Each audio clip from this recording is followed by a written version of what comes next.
Okay hello.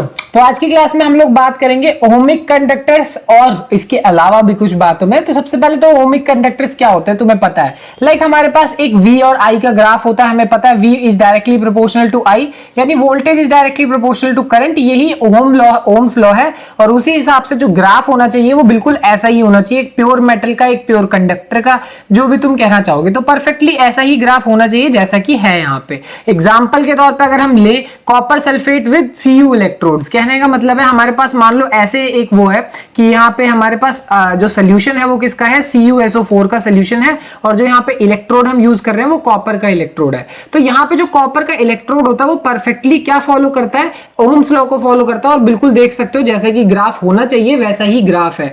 V जो है वो डायरेक्टली प्रोपोर्शनल है I के, बिल्कुल वैसा ही ग्राफ है। बट क्या दुनिया में सारे मटेरियल ओम्स लॉ को फॉलो करते हैं? तो जवाब है नहीं। बहुत सारे मटेरियल्स ऐसे होते हैं जो कि ओम्स लॉ को फॉलो नहीं करते।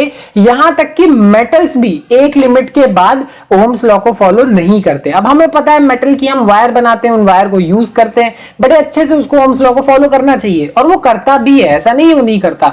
बट वो शुरुआती पॉइंट में ओम्स लॉ को बहुत अच्छे से फॉलो करता है। एक पॉइंट आने के बाद वो क्या हो जाता है, अपने पाथ से डिफ्लेक्ट हो जाता है। यानी एक पॉइंट आने के बाद कह सकते हो कि जैसे जैसे तुम करंट की वैल्यू बढ़ाते जा रहे हो, करंट की वैल्यू बढ़ाने की वजह से क्या बढ़ता जा रहा है, रेजिस्टेंस एक तरीके से बढ़ता चला जा रहा है। ठीक है, मतलब बहुत ज्यादा अमाउंट में जब करंट जाएगा ना तो रेजिस्टेंस की वैल्यू एक तरीके से बढ़ेगी। क्यों बढ़ेगी? क्योंकि टेम्परेचर बढ़ेगा। तुम्हें याद होगा कि टेम्परेचर का और रेजिस्टेंस का एक रिलेशन होता है। अगर इतनी कहानी नहीं समझ में आती तो समझ लो बहुत ज्यादा करंट की वजह से जो मेटल है हमारा वो गर्म हो जाएगा, और गर्म होने के बाद वो क्या होगा, थोड़ा सा नॉन ओमिक बिहेवियर शो करेगा। और इसको हम ये भी कह सकते हैं कि ये क्या है, लिमिटेशन है किस चीज की, हमारे पास ओम्स लॉ की ये कमी है, ड्रॉबैक है, बिल्कुल कह सकते हो। क्योंकि यहां तक कि जो मेटल्स भी होते हैं वो एक लिमिट के बाद उसको फॉलो नहीं करते, ओम्स लॉ को फॉलो नहीं करते। अगला जो मटेरियल है हमारे पास वो है वाटर वोल्टामीटर। अब वाटर वोल्टामीटर जो होता है ये सिंपली ऐसा समझ लो इलेक्ट्रोलिसिस में काम में आता है।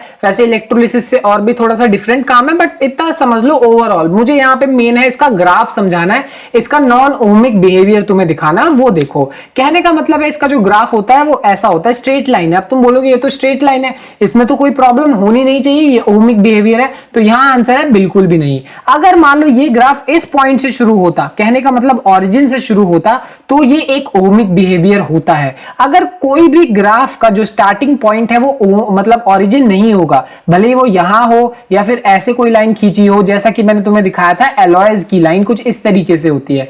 तो अगर इस तरीके का बिहेवियर वो शो कर रहे हैं ना, तो हमारे पास जो क्या नाम है मटेरियल है वो ओमिक नहीं है, वो नॉन ओमिक बिहेवियर शो कर रहा है। और ध्यान रखना ओमिक बिहेवियर परफेक्टली तभी होगा जब वो ओरिजिन से ही पास हो। अगर ओरिजिन से नहीं पास हो रहा है यानी इसका मतलब वो ओमिक बिहेवियर शो नहीं कर रहा। अगला जो मटेरियल है उसको हम बोलते हैं पीएन जंक्शन डायोड। इसके बारे में बहुत डिटेल में तुम सेमीकंडक्टर्स चैप्टर्स में पढ़ोगे ही, टेंशन मत लो। बट यहाँ पे अभी मैं हल्का हल्का समझा देता हूँ। पीएन जंक्शन एक छोटा सा जंक्शन कह सकते हो, यहाँ पे जोड़ने का एक तरीका हो सकता है। और इसको तुम जो हमारे एलईडी बल्ब वगैरह होते हैं उसमें थोड़ा सा लिंक्ड है ये। अब ज्यादा डिटेल में इसके बारे में मैं तुम्हें बताऊंगा नहीं, बट समझ लो थोड़ा बहुत इससे लिंक्ड है बस। आगे देखो ध्यान से, इसका जो ग्राफ होता है वो बड़ा ही वियर्ड है, बहुत ही ज्यादा। यहाँ पे ओरिजिन पे टच हो रहा है और थोड़ा सा इसने ओमिक बिहेवियर शुरू में शो भी किया, बट वैसे ये क्या हो गया, कर्व हो गया।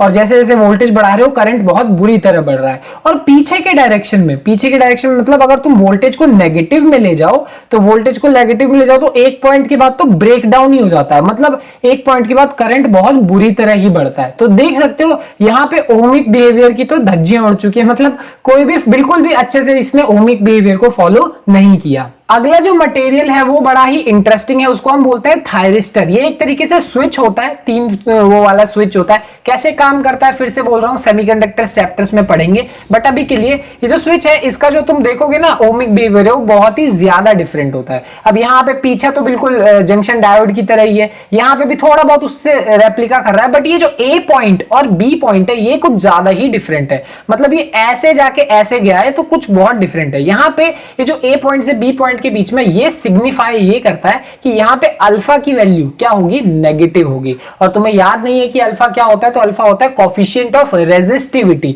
तुम लोग को याद होगा फॉर्मूला में मैंने बताया था R = R0 1 + alpha t।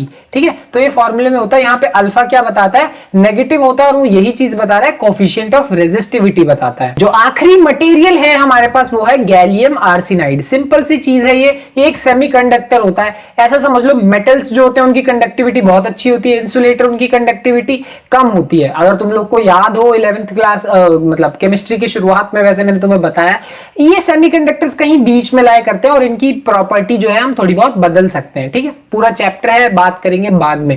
But ये जो गैलियम आर्सेनाइड है इसका बिहेवियर काफी ही ज्यादा डिफरेंट होता है। अब यहां से यहां तक थोड़ा बहुत इसने ओम्स लॉ को फॉलो किया, फिर यहां पे अब लीनियर नहीं रहा तो ठीक है, इसने ओम्स लॉ को फॉलो नहीं किया। बट देखो ये क्या हो गया, ये हुआ नेगेटिव रेजिस्टेंस रीजन। यहां पे क्या पॉइंट हो रहा है, यहां तुम अगर नोटिस करोगे कि जैसे ही तुम वोल्टेज की वैल्यू को बढ़ा रहे हो, जो करंट की वैल्यू है वो घटती चली जा रही है। तो यहां एक डिफरेंट तरीके का ही बिहेवियर शो होता है कि शुरुआत में तुम वोल्टेज बढ़ा रहे हो, करंट की वैल्यू बढ़ रही है।